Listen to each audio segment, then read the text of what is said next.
Object का state की बात हम कर रहे थे, तो अगर वो पॉइंट याद हो तो उसमें मैंने बताया था कि constructor are use to initialise the state of an object, यानी कंस्ट्रक्टर यूज हो सकते हैं ऑब्जेक्ट के स्टेट को इनिशियलाइज करने के लिए, राइट।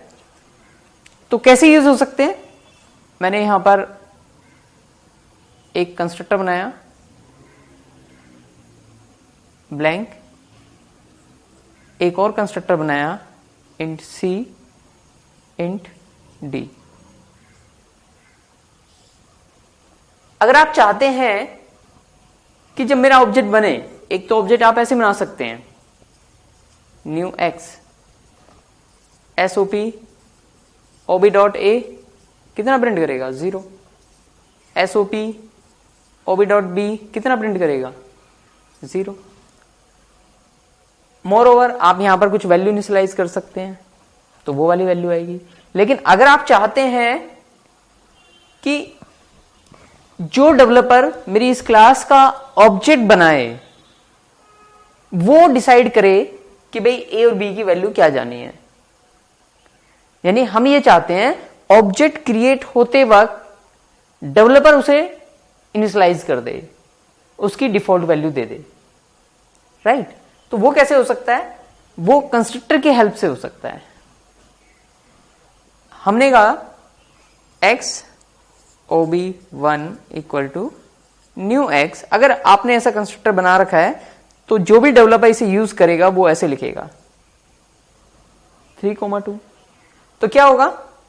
अगर मैं मेमोरी की बात करूं तो ये ऑब्जेक्ट, इसके अंदर एक ए, एक बी, एक एक्स कंस्ट्रक्टर, एक इंट सी इंट डी।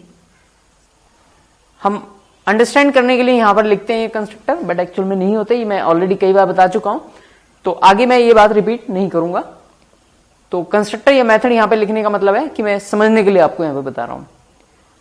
अब कंस्ट्रक्टर कॉल हुआ, 3 यहां पर पहुंचा और 2 यहां पर पहुंचा, यानी सी के पास आया हमारे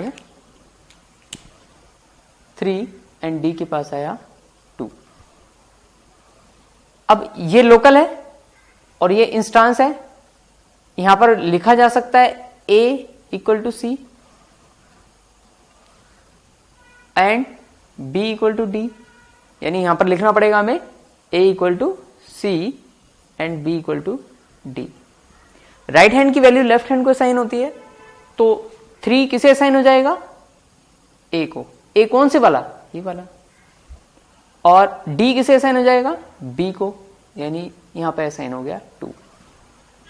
यानी यहां पर हमने देखा कि constructor are use to initialise the state of an object, कि जिस वक्त ऑब्जेक्ट बन रहा है उस वक्त हम कंस्ट्रक्टर के स्टेट को चेंज कर रहे हैं, इनिशियलाइज कर रहे हैं। तो इसलिए कहा जाता है constructor are use to initialise the state of an object. अब आपने ऑब्जेक्ट बनाया, आपने वैल्यू असाइन भी नहीं की, लेकिन अगर आप एसओपी OB1 डॉट ए आप करेंगे तो क्या प्रिंट करेगा? 3, क्योंकि उसका स्टेट इनिशियलाइज हो चुका है।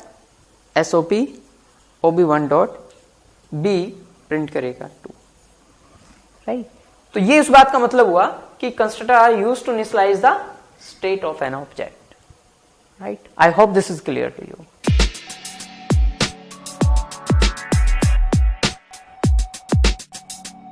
I hope all the points are clear to you. And एक क्वेश्चन और, कि मैंने एक क्लास x बनाई, यहां पर 2 variable int a int b और यहां पर constructor int c and int t। यहां पर मैंने दिया a equal to c and b equal to d. किसी दूसरी क्लास के मेन मेथड के अंदर मैंने ऑब्जेक्ट बनाया X OB equal to new X 3,5। मैंने प्रिंट किया SOP OB dot a SOP OB dot b. क्या आउटपुट आएगा बताइए? बताइए क्या आएगा, क्या कहा, 3 एंड 5। देख लेते हैं कैसे। इस स्टेटमेंट से क्या हुआ, एक ऑब्जेक्ट बनना स्टार्ट हुआ, क्योंकि बनना स्टार्ट हुआ, जब कंस्ट्रक्टर फिनिश हो जाएगा तभी ऑब्जेक्ट बनेगा ना। तो अभी बनना स्टार्ट हो रहा है, एक ए होगा, एक बी होगा, एक्स कंस्ट्रक्टर, इंट सी, इंट डी, और यहां से जब कंस्ट्रक्टर कॉल हुआ तो 3 पहुंचा यहां पर, 5 पहुंचा यहां पर, और यहां पर हमने कर दिया a equal to c, b equal to d. तो c की वैल्यू तो 3, राइट हैंड की वैल्यू लेफ्ट हैंड को असाइन होती है, तो a में कितना चला गया, 3, यानी यहां से 3 असाइन हुआ इस a को। ये a कौन से वाला, ऑफ कोर्स इंस्टांस वाला, और ये d जो लोकल d है, इसकी वैल्यू किसे असाइन होगी, b को, तो b को हो गई वैल्यू 5। इसके बाद इसका बिट पैटर्न किसे असाइन होगा, OB को, ये स्टैक, ये ही। तो OB का A प्रिंट हुआ कितना, 3, एंड OB का B कितना, 5। शाबाश, बिल्कुल करेक्ट आंसर। तो ये था नॉर्मल एग्जीक्यूशन। अब मैं इसे मॉडिफाई करूंगा, कर दूं, चलो मॉडिफाई मैंने क्या किया, मैंने इसका नाम कर दिया A और इसका नाम कर दिया B। इससे क्या फर्क पड़ेगा, यहां पर भी हो जाएंगे A एंड B, और इसलिए अब यहां पर भी क्या होगा, A एंड B, यहां पर भी A एंड B। अब बताइए मुझे क्या आउटपुट आएगा, क्या आउटपुट आया, अच्छा फिर से सेम आउटपुट, 3 एंड 5,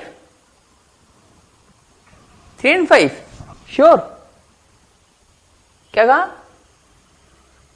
कंपाइल नहीं हुआ, एरर देगा, कहां पर, यहां पर, अच्छा आप कह रहे हो कंपाइलर एरर। अब सोच के बताओ 3 और 5 या कंपाइलर एरर। एक्चुअल में दोनों में से कुछ नहीं, ये भी गलत है, ये भी गलत आंसर है, एंड इसका आउटपुट आएगा 0 0। How, let's see.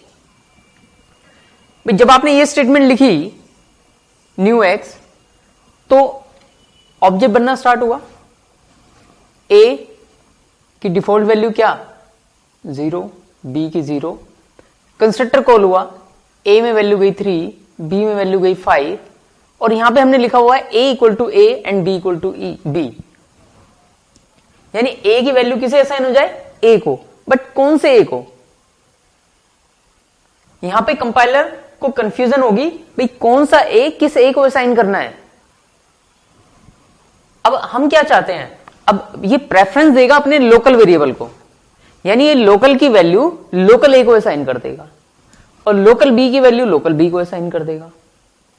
ये a और b इसे एक्सेस ही नहीं होंगे, तो उनकी डिफॉल्ट वैल्यू कितनी रह गई, उनकी डिफॉल्ट वैल्यू रह गई 0 0, क्योंकि वैल्यू असाइन तो हुई, बट जब तक आप इसे बताओगे नहीं कौन सा a किस a को असाइन हो जाए, तब तक ये लोकल वाले को प्रेफरेंस देगा और इन वाले a और b को छेड़ेगा भी नहीं।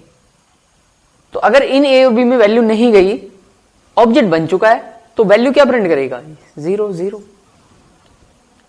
अगर आप चाहते हैं कि लोकल a की जो वैल्यू है वो इस इंस्टांस वाले a को असाइन हो जाए, तो आपको कुछ करना पड़ेगा। अब बताओ कैसे बताएं हम कि भाई ये जो लोकल a है वो इस इंस्टांस वाले a को असाइन हो जाए। क्या लिखूं यहां पर, ob.a, ob.a कैसे लिख सकता हूं मैं, आप बताइए। ob.a तो मैं वैसे भी नहीं लिख सकता, क्योंकि आप सोचिए कि अभी तो ऑब्जेक्ट बनने लग रहा है, जब कंस्ट्रक्टर फिनिश हो जाएगा तभी तो ऑब्जेक्ट बनेगा, उसके बाद ये ओबी को असाइन होने वाला है, तो यहां पर तो मैं ओबी भी यूज नहीं कर सकता, नहीं कर सकता ना। ऑब्जेक्ट बनने के बाद ओ बी को असाइन होगा, तो फिर यहां पे कैसे बताऊं कि ये लोकल वाला ए इस ऑब्जेक्ट के ए को असाइन हो जाए? तो ऐसी सिचुएशन के लिए हम यूज करेंगे दिस। क्या यूज करेंगे? This dot A. दिस का मतलब ये जो ऑब्जेक्ट बनने लग रहा है, करंट ऑब्जेक्ट, उसको इंडिकेट करते हैं हम दिस से। तो दिस डॉट ए का मतलब है ऑब्जेक्ट का ए, लोकल ए नहीं। और दिस डॉट बी का मतलब ऑब्जेक्ट का बी। तो यहां पर भी हम यहां पर मेंशन करना पड़ेगा this dot a and this dot b. जिसके साथ दिस लग गया इसका मतलब वो ये वाले ए और बी को इंडिकेट कर रहा है। जिसके साथ ए दिस नहीं लगा वो लोकल को कंसीडर करेगा, राइट। तो अब हमने क्या किया, अब हमने लिख दिया दिस डॉट ए। तो अब ये लोकल वाला ए दिस डॉट ए को असाइन हो जाएगा, यानी अब जाएगा यहां पर 3 और यहां पे जाएगा 5। अब प्रिंट करोगे, now it will print 3 and 5। Is it clear? पक्का?